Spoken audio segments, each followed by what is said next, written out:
Welcome to the Christie Taylor Show. I am super excited about this show for a lot of reasons. One is one of my main girls who is out here doing great things for our community and the nation and world. Cherisse Scott will be my special guest. We have a lot going on in our country, and I definitely wanted to make sure I added my voice to the chorus, which is one reason why I wanted to select an amazing array of guests over the next several weeks that we could talk about what's happening in our community, locally, statewide, and nationally. And to help me get started, we're going to get some good information about my dear friend Cherisse Scott. She is an amazing ordained minister, mother, singer, and songwriter, poet, and national speaker on reproductive justice and other human rights violations that has been experienced by vulnerable Tennesseans. She has served in the reproductive justice movement for 15 years, and she has been definitely noted for that. She is all about changing the world, leading voice when it comes to social change. I want you to help me welcome to the show, Cherisse Scott. Girl, you've got credits, honey. Credit and recognition. Of course, we have had an amazing relationship. I had a chance when I came back from LA to work for a station, and around the same time, I think you were coming back from another city and was starting SisterReach. I don't want to steal your thunder. I want the world to know who you are. Just kind of give a little quick bio of who Cherisse Scott is. All right. Well, hey, everybody. So glad to be on the Christie Taylor Show. Always a great time when we get together. So I'm Cherisse Scott, and CEO and founder of SisterReach, and we are a reproductive justice organization here in Memphis, working for human rights for low-income folks, women and teens of color, poor women, rural folks, queer people, just trying to do our thing, trying to do our part in our community. As Christy said, I am an ordained minister, but I like to cuss a little bit. And,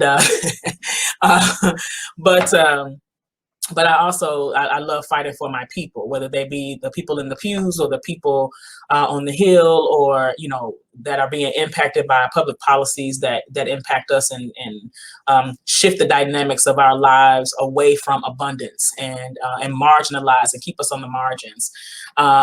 Proud mother of a freshman in college now. And, you know, we started from the bottom, now we're here. And I'm just glad to be here with Christy as well. And also, I'm a singer, I'm an artist. Yes. Yeah, you know, just trying to put my fingers in all the things. And, honey, yes. You know, like everybody else out here. Yes, honey, she has an amazing gift. You all got to check her out. What's your social media handle real quick? Cherisse Music on Twitter, DeMem Shy Fly, which is DE for Detroit, because that's where I'm from originally. MEM Memphis, because I also claim Memphis. Shy CHI, because that's where I moved back to Memphis from, and Fly FLYY on Instagram. And then you can just find me at Cherisse Scott on Facebook, both my artist and personal page. All right, I had to get the personal out because, honey, we're about to talk about this SisterReach. Okay. Let's talk about, you've been 15 years or more. And this is my 15-year anniversary this year. Happy anniversary to you. And for those who may not know what reproductive justice is, just kind of break down what it is and the history of it.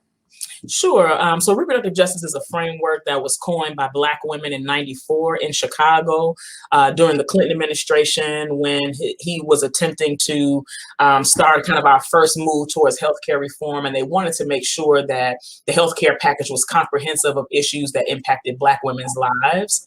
And that included anything from access to sex education, to in vitro fertilization services, mental health services, sterilization, abortion services, just making sure that Black women were at the table and not on the menu when it came down to our health and wellness, and just really, you know, bringing in a cultural lens as well as a political and a social lens of the things that Black women go through on a day-to-day basis, and not just ourselves, but our families and our communities. It's a human rights framework, and it is basically reproductive justice means, you know, a person's human right to have a child, not to have a child, to be supported with the children that they have, and live in a safe environment, free from individual violence or governmental violence, fighting all forms of oppression, and having basically access to abundance, right, as is ensured in the Declaration of Human Rights, right? And so it is a 26-year-old framework now. So it's still a pretty young framework, but it's still what I think is like a winning strategy in being able to truly center those voices that are on the margins and put them in the center of the conversation. And, you know, even though Black women started this work, it definitely over the last 26 years has been fleshed out to include all women and people of color, not just straight folks, but gay folks, not just adults, but young people. And it also includes all people, right? It includes white people. However, the leadership of it and the intention around making sure that the least vulnerable were centered was with a lens of Black feminist theory, and making sure that Black women in our lives and our families and our communities were not kind of left out of the discussion when it came down to making sure that folks get their human rights. Which is very, very comprehensive. And for those who would like more information about it, be sure to check out SisterReach.org, which is also about to celebrate its anniversary as well. 9 years. We're going on 9 years old in October. Wow. Okay. So 9 years ago, with you been in the work for 15 years, what made you decide to launch SisterReach particularly? And behind me, we're packing. We're on our way, moving to a larger office. And I was telling Christie when we first got on, it's going to be kind of bittersweet because my mom is who actually asked me to continue the work that I was doing in Chicago here in Memphis, because she felt like mothers and their children really needed to have access to sex education, which is what we do. We do policy and advocacy. We do research. We even are able to wrap our work around music, arts, and culture. We work with faith communities, but she wanted to make sure that we were able to service folks here in Memphis. And so we've been doing that for 9 years. And so I started the organization because she asked me to. There wasn't an organization of its kind in the state, and there kind of still really isn't, though I'm so proud to say that, you know, there are some amazing Black women and brown women in our city and in our state that have not only adopted reproductive justice, but they are pushing that framework forward in the work that they do in maternal health, in rights for Asian Americans, and Latinx Americans. And so it's just really dope to see that something that started from a request from my mama, you know, has grown to be such an impactful contribution to our state. And your beloved mother, as I said, when you said you were packing, I'm like, wait. Yeah, oh no, we just moved to a bigger place. That's it, just a bigger place. We got about 2,400 square feet here. We're moving to 4,000 square feet. We're in the Hickory Hill community, and we're going to stay in the Hickory Hill community because it is one of the communities that is a bit abandoned in the city, if you will. High rates of poverty, high rates of crime, but also high rates of sexual assault, HIV, other sexually transmitted infections, incest, rape, molestation. You know, so we need to continue to be in our city. We just wanted to be in a situation where we could be a bit more accessible. And for us, that means now we're going to be bringing in 3 new partners to come into our office with us and expand our services. So we offer free HIV testing, but now we're about to be able to also offer free HIV testing and testing for sexually transmitted infections. Yay. We're going to be able to offer doula services through one of our new partners, and domestic violence support through another one of our partners who's going to be joining on with us. So I'm very excited, just trying to, you know, offer, you know, wraparound services, if you will. Definitely modeling a sister here who offered me an opportunity to do the same thing at her organization. Her name is Aliette Murray Drobo, and she used to be the executive director of a domestic violence center here called the Family Safety Center. She invited SisterReach in to offer free HIV testing and birth control options counseling. We still do. We haven't been able to do it right now because of COVID-19. But I took that concept and I wanted to kind of move it forward for kind of the vision as this vision goes forward. You know, by the time we reach year 15, we ought to have what I've been hoping for, which is like a SisterReach village, where we're trying to service, you know, folks offering housing, job support, you know, GED support, you know, food, clothing, all of the things, and just kind of a village for mothers and babies who are displaced because of either drug usage or domestic violence, of some sort. And we hope that we'll be able to do that. That's our goal right now. Well, Cherisse, that is a very impressive, which I know, noble goal, which you will reach. I'm gonna reach it. And I do remember 2-3 years ago when we christened that space you're in now, which and how your mom was there. And so we send light and love to her. And I'm going to be with you in the new space as well. Come on. Now, Cherisse, we know that you are very, very active in social media, very, very active online and offline.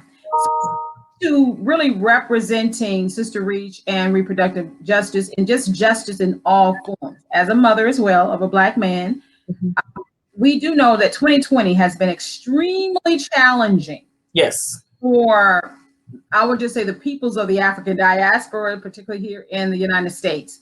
Yes. But to narrow it down to Memphis, Tennessee, and then the country. Now, we know you're in Hickory Hill, which is a community that, as you've already noted, specifically would be, very helped by your work. Can we talk about what happened on the Hill and how it links to what you were repping, how you were repping the 901 and the 615? For those who know, Memphis is 901 and Nashville is 615 area codes. So let's talk about what happened on the Hill. Yeah, so first of all, let me just apologize for my allergies that make me cough. So hopefully I can get through it.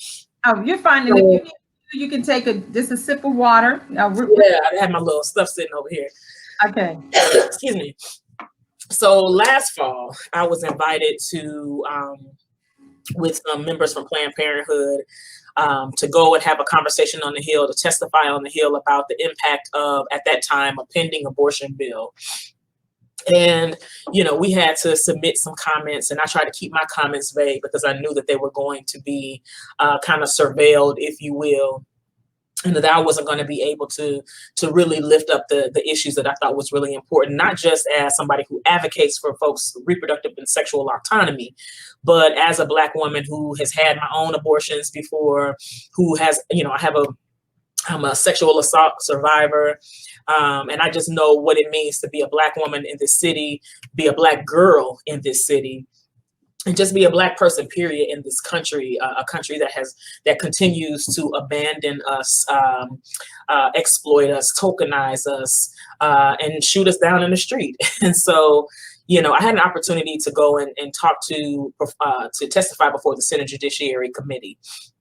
And I was basically trying to lift up what I see as, I think that what I've kind of evolved this thought process into theological fascism, right? Where, you basically have folks who have hijacked biblical scripture in order to push a political agenda, as well as an agenda that's deeply embedded in white supremacy. And so I was like, the ways that you all are doing your work is hypocritical. The ways that you form policy and you're trying to stop women from having abortions, but you're not putting the infrastructure in place to keep her safe from rape or incest or any level of domestic violence or harm, any type of sexual assault. You have stopped, young people and college students from having access to comprehensive sexuality education. And so then when they get pregnant or when they need an abortion, you want to block that through legislation, but you don't want to create an opportunity for them to, to have education. Like I said, I am an ordained minister, and in my Bible, Hosea 4:6 says that people die for a lack of knowledge, without knowledge, the people going to perish.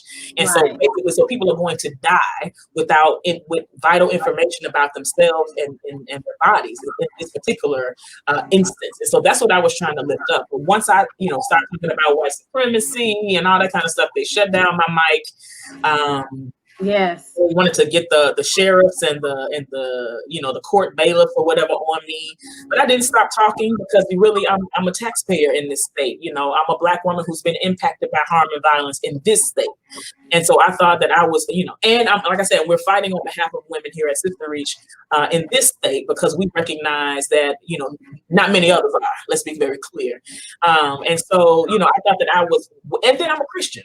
right? I'm a Christian who has seen these same legislators and others and their supporters, even some on the Democrat side, manipulate biblical scripture in order to forward an agenda that is not Jesus-centered on any level. And so I just wanted to lift that up, but they didn't appreciate it. They got up and walked out on me. And I kept going because that was my right to keep going. It went viral. Yes, it did. Yes, it did. You know, but it brought some attention to the hypocrisy of what's happening, not only in Tennessee, but definitely across southern states, right, that have very similar laws. Unfortunately, that law, or this kind of newer iteration of the law, did pass this past legislative session, though now the ACLU and Planned Parenthood and Choices Memphis Center for Reproductive Health, all abortion clinics here in our state, along with the ACLU, have now put forth litigation to fight the law, along with some of our national partners from the Center for Reproductive Rights. And so, you know, a lot of people are like, how are you a Black woman fighting for abortion? I'm like, how am I a Black woman? What are you saying? How do you not imagine? You know, how do we separate very intentional abandonment and seizure of our bodies, right? I still think about poor Centoya Brown, who was a victim of human trafficking, young Black woman. She was a young girl. She was 16, you know, was facing, you know, basically life in prison for shooting her John, right? But there was no grace or mercy given to the context in which she was a sex slave, you know, forced into the sex trade, expected to basically work for sex in order to take care of somebody else, that she had a pimp, that she was, you know, that she was in danger. These things are not taken into consideration, right? And so now that, even though, you know, with a lot of national pressure, celebrities getting involved, a lot of work on the ground by local and state advocates, she is free, but her life was coming, but she still lost 15, 16 years of her life, right? In prison for something that she could have never been arrested for. So, you know, yeah, I mean, I fight for abortion because ain't nobody fighting to make sure a Centoya Brown don't happen, right? And I fight for abortion because nobody's making sure that little girls not getting raped as we speak. And I fight for abortion because nobody was there to save me, right? And so, you know, nobody's there to make sure that the husband isn't raping the wife, right? And because that's happening too, right? That happens too. That's right. It's withholding, you know, contraception. I'm not going to use it, or I'm gonna beat your butt if you tell me that you want me to use it. And, you know, there's so many things that are happening, and women are being assaulted in so many different ways. And for many women, especially Black women, abortion has been a way of escape from a lot of these types of scenarios. And so I'm going to keep on fighting for it unapologetically, right? I believe that just as God has given me the sacred right to bring a child into this world, that I've also been afforded the sacred right to determine if and when I'm going to have a kid, period. So, you know, that's me and preachers go round and round, but I was about to ask you about that, because we are in, some people say, the buckle of the Bible Belt. We are. And Memphis is a city of churches. You know. So even within the context of the religious right, of conservative family values, we still have to speak to some of the concerns, the social justice concerns that impact our lives and our community. So salute to you on all the work that you do. Now, of course, just for clarification, you're not just about fighting for the right to abortion, but you are very much into.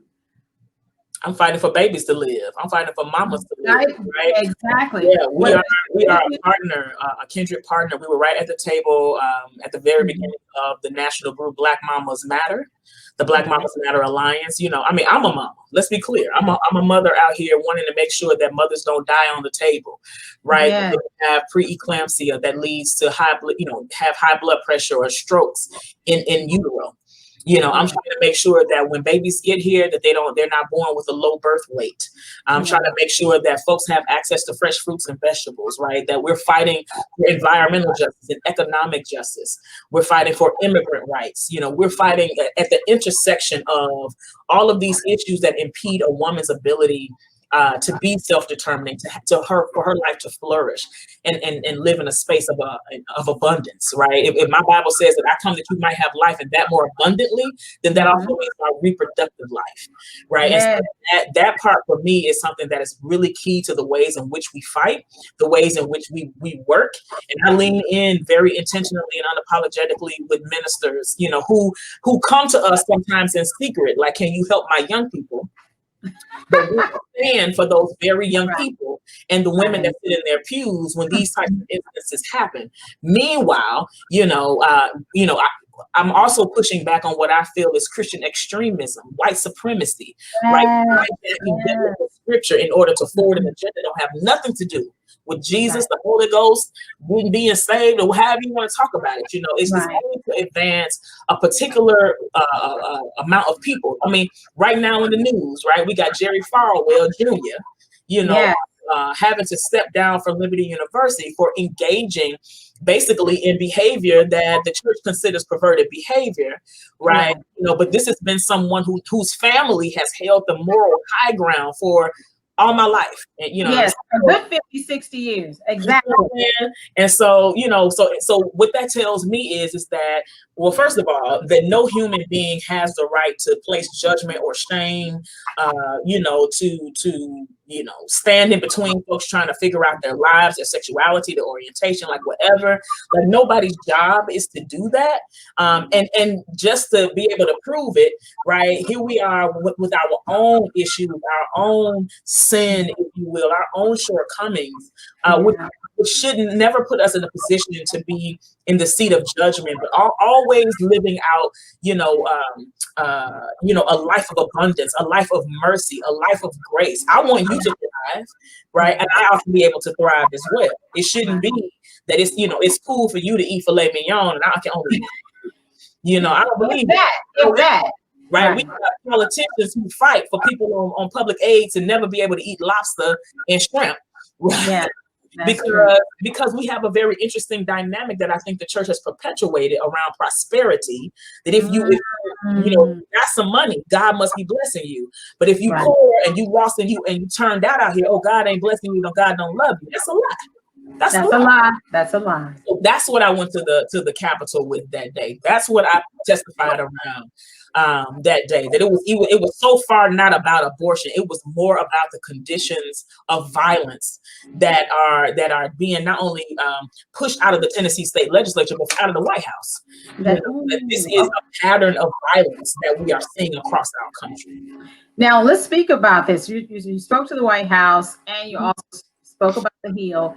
In 2020, what has prior to pre-COVID and mid-COVID, what are you finding has been the hot topics for you this year? Outside of anti-abortion legislation, anti-LGBT rights legislation, but I think that one of the things that's been real deep is to see taxpayers be put out of their homes, their utilities be cut off, you know, folks be put in the, you know, like they said on Good Times, in the child line. In the child try to figure out what to eat. And to know that you know, that some different choices have been made to change the conditions in which we currently are navigating a pandemic right now that we didn't even have to get here. We never had to be. To see folks turn their backs on the least of these when we got not only a Republican controlled, you know, Senate, but we got a Christian controlled Senate. That's the platform, but not in behavior. Not in behavior. Only in words. Definitely not in platform, but not in practice. Absolutely, absolutely. So, you know, I'm like, oh, you know, it's go eat and be, I mean, you know, starve. Okay. Yeah. Which is part of the complexity to doing any type of work, you know, when it comes to helping, as we say, if we're practicing Christianity or any benevolent religion. Whatever. Yeah, absolutely. I mean, we're supposed to do good to our neighbor. At the end of the day, exactly. You know, encourage you to take care of the poor. Most faith traditions encourage you take care of the earth. Most Yes. faith traditions, tell you to do right by your neighbor. You don't get to pick and choose who your neighbor is. Your neighbor might be trans. Your neighbor might be Black. Your neighbor might be undocumented. Your neighbor might be a woman. Your neighbor might be an elder. There wasn't any adjectives. There were no adjectives. Or do right. Do unto them as you want somebody to do unto you. Yes. So Yes. I don't think that it was a blanketed statement that I believe God in His sovereignty had the inspiration to be written. Absolutely. Statement.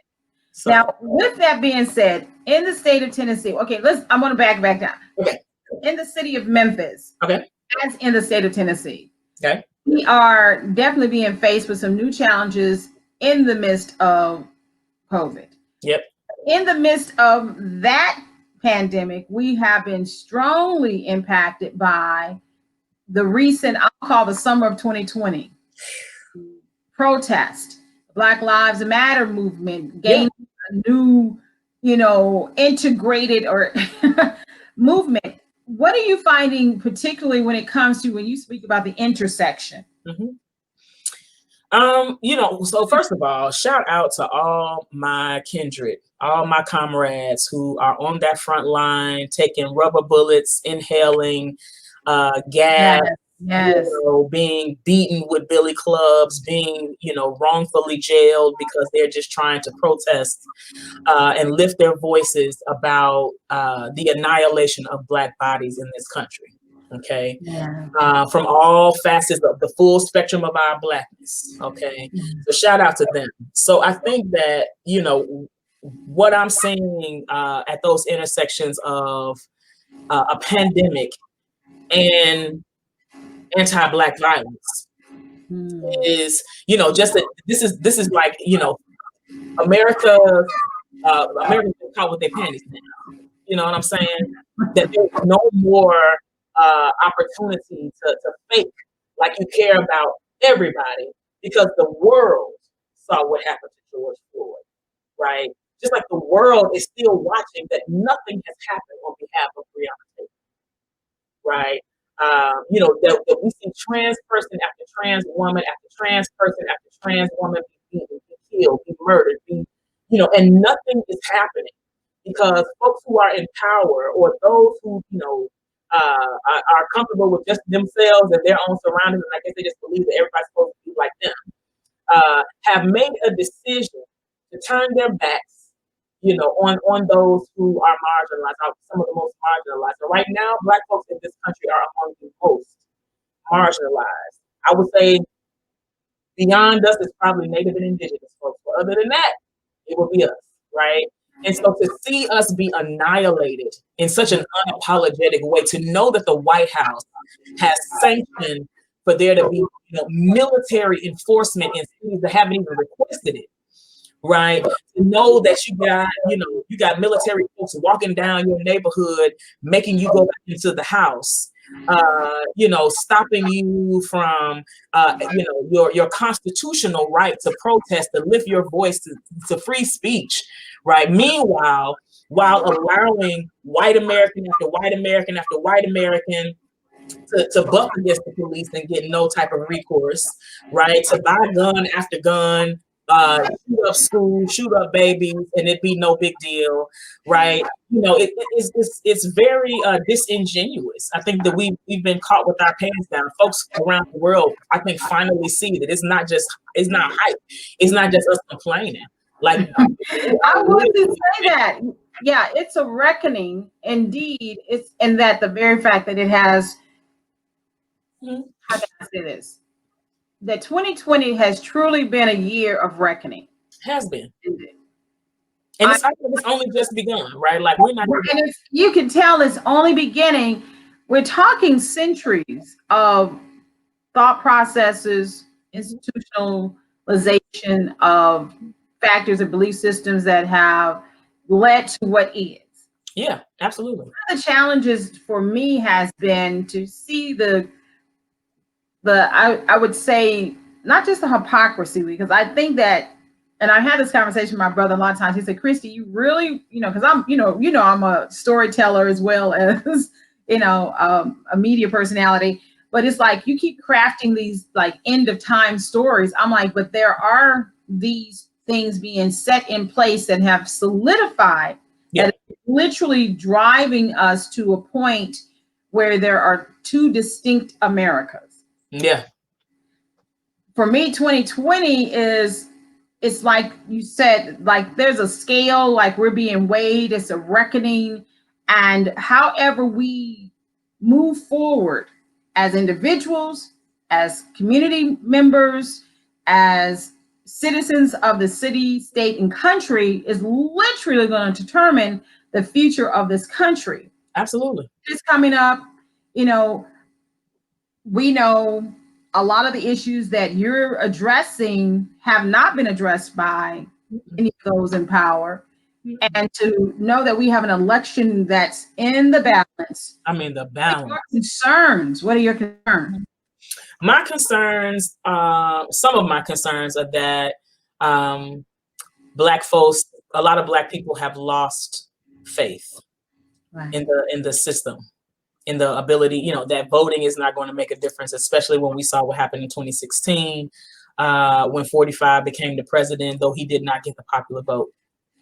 You know, you got that part. Then you've got the part that, you know, we also, and I leave it kind of within our communities, because that's the communities that we've been working to try to mobilize, right? You know, you have folks who are like, but what about the looting? That's not cool. Or what about this? And what about the protests? You know, not even recognizing that in many instances, that most instances, probably almost all of the instances, that was not the Black folks, right? Those were other people who had tagged themselves. They hijacked the protests in order to loot, in order to have, you know, violence and all that kind of stuff. So that wasn't even, you know, definitely not the movement for Black lives. Most definitely was not led nor sanctioned by the movement for Black lives. And so, you know, so I see that as a distractor. Right, that people are like, oh, see, you know, we're not really about ourselves, and we're tearing up our own communities. You know, Dr. King said it best. You know, the protests were the words or the rage of the unheard. I'm getting kind of muggled up right a little bit, but I'm just saying, like, basically, people don't have another way to be heard. So people are protesting, people are raising their voices, people are making people uncomfortable, people are stopping traffic, you know, people are, you know, and meanwhile, there's still very slow change happening, right? Again, Breonna Taylor's murderers yet get to walk free. Right. And I think that that's another thing that's going on. The very interesting dynamic between the ways that there is mobilization around Black men and a lack of mobilization and motivation to fight for Black women and trans folks and femmes. You know, like, I'm like, oh, okay, so we can get out here and protest for the brothers, but we can't protest for the sisters, but y'all won't be here without the sisters. So, like, what are we doing? It's just very interesting. The complexity of this country that still reverberates even throughout our communities. Yeah, we have all the misogyny, all of the stuff, right? All the sexism. Yes. Right? So I'm concerned about that, but I'm also concerned about, you know, I recognize that the candidates that we have on the Democratic side may not be the ones that folks wanted, but they are the ones that we have. Right. And so what I'm concerned about as a Black woman and represent the highest voting base in the country, that is a sure voting base that's progressive, that is that regardless to whether or not we get out here in droves and vote, that it still may not be enough if white liberals don't get out and vote, if Black men don't rally out and get out here and vote, if millennials don't get out here and vote. You know, we have something that, you know, we still have, you know, a presidential election that hangs in the balance. You know, I mean, my thing is, can we be strategic, right? Yeah. I'm concerned that we will not vote strategically versus, because I don't know that we're going to all be able to make it with another 4 years of what we've been experiencing. I just don't know that. I've lost several friends and family members over the course of these almost 4 years. You know, I want to be here. You know, I want to be here. I don't, you know, and all of us face the potential of being sick by COVID-19.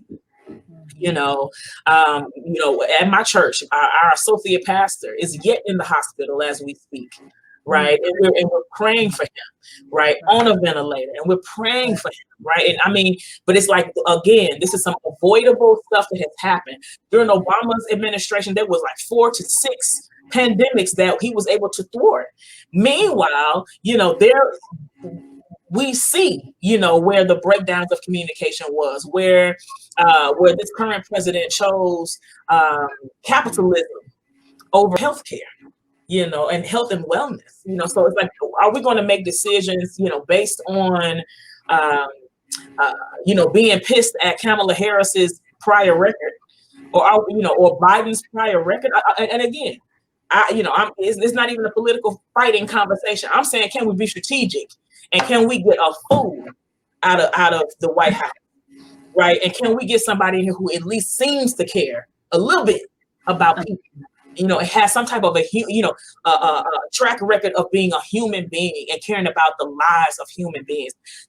Can we just begin there? We got to start with what we got, and then we can continue to build, right? So I'm concerned about all of those things. I'm just afraid that people, and then of course you got the issues with the absentee voting, the fact that the White House is tampering with the post office. Folks are really concerned about the fact that with or without an absentee ballot, that they may not be able to, that there's going to be some tampering with the mail, and it's going to be a stolen election once again. We've definitely seen stolen elections over the history. Even in the last 20 years, we've seen stolen elections. And so, so voter suppression is real, and voter empowerment is low.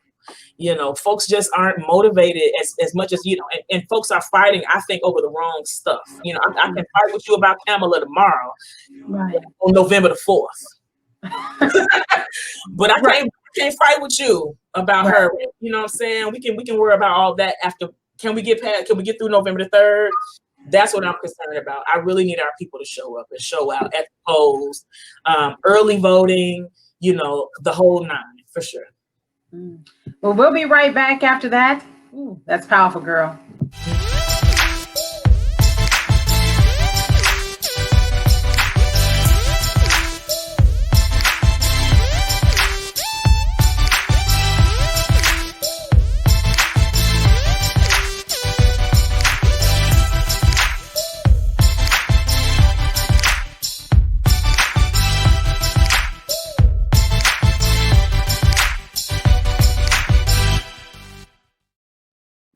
Welcome back to the Christie Taylor Show. Cherisse Scott of SisterReach.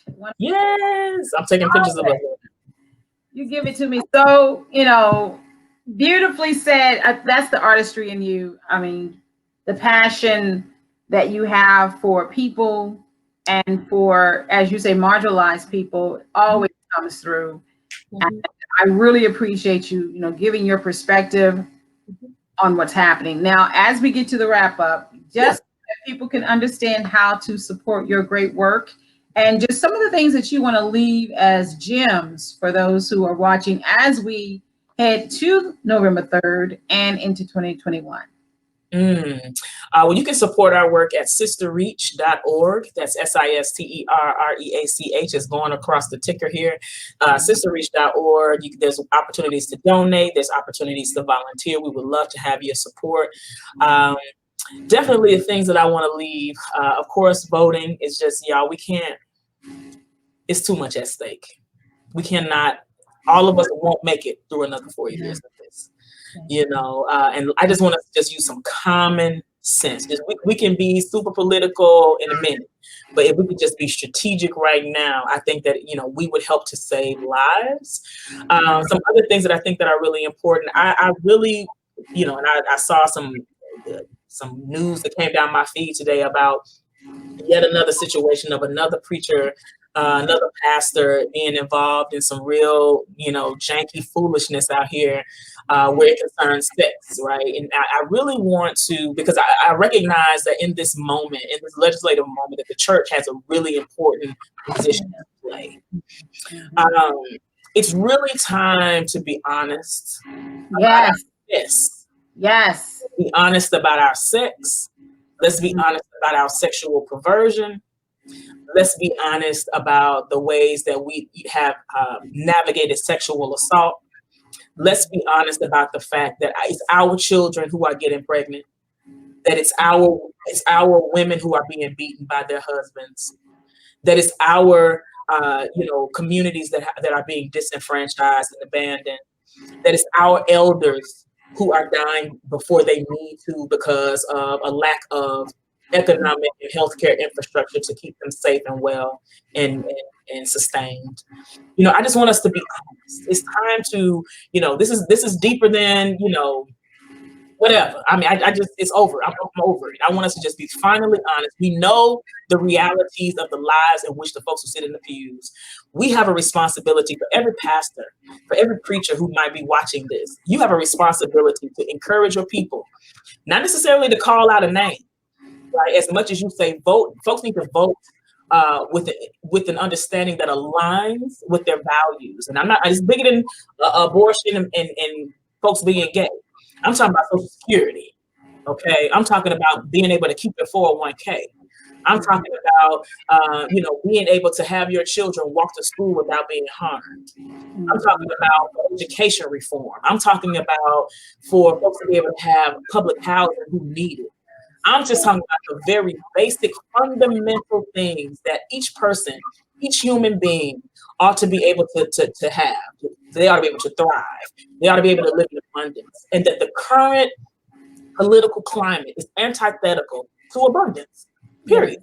And so I just want us to start, let's just step out of those two hot topics for just a second and think of the broader picture. Think about the broader picture here, right? It's time for us to finally address the things that are killing our communities, that are killing us in the pews, that are killing us in the pulpit. Not just our bodies, but our character and our witness, right? Because our witness is being murdered right now, right? And so what will the body of Christ have to say when we have to go before the Lord? How will we show up? What will we really be able to say about those that we casted out, those that we publicly shamed, those that we ostracized, those that we helped to abandon, right? We cannot continue. Single women sitting in your pews. You know it. Single mamas are sitting in your pews. So why not fight for the very thing that helps them to thrive? Whether it be access to birth control, whether it be access to being able to make determinations about whether or not they're going to have kids, right? Stop telling women to stay with people that beat the hell out of them. What are we doing, right? We have to finally align ourselves with what makes sense. And the ways that we have done church for so long do not make sense any longer. It no longer serves us to continue to live out these iterations of bondage, right? It's time for us to step into, an opportunity for thriving. And that means that everybody's got to do our part. That includes the church. The evangelicals got to stand up against this hijacked version of Jesus. It's time for Black evangelicals to stop tripping. It's not about your mega church. It's about God's people, right? And finally stand up to what we see happening as, like I said, theological fascism. It's time for us to push back on that and make sure you show up at the polls, because evangelicals are also going to help to determine what president we have at the end of this thing, right? So those are some thoughts. Young people, I want y'all to vote. College students, you got to vote. I know, baby. I know. Vote. You're not going to have Social Security if you don't vote. Right. The infrastructure that your mama had and your grandmama had will not be afforded to you if you do not become a part of the process that gets us to where we need to go to progress. Everybody's got a job to do. It's not just on whomever's in the White House. It's not just on your local legislator. You got to do your part. You got to show up at all of the elections, right? And so, that's definitely what I want to lift up as well. And then families, it's time to go ahead and start having these hard conversations. It's time to go ahead and expose grandmama that you had an abortion, boo. Go on and tell it so you can free your granddaughter. Right. It's time, father, for you to talk about the fact that, you were harmed as a young boy. Yes. So that you can free your gay son. Yes. Right? It's time to be free, y'all. Free indeed. It's time for liberty. Right? That's not just a political thing. That's a sacred gift. abundance is a sacred gift.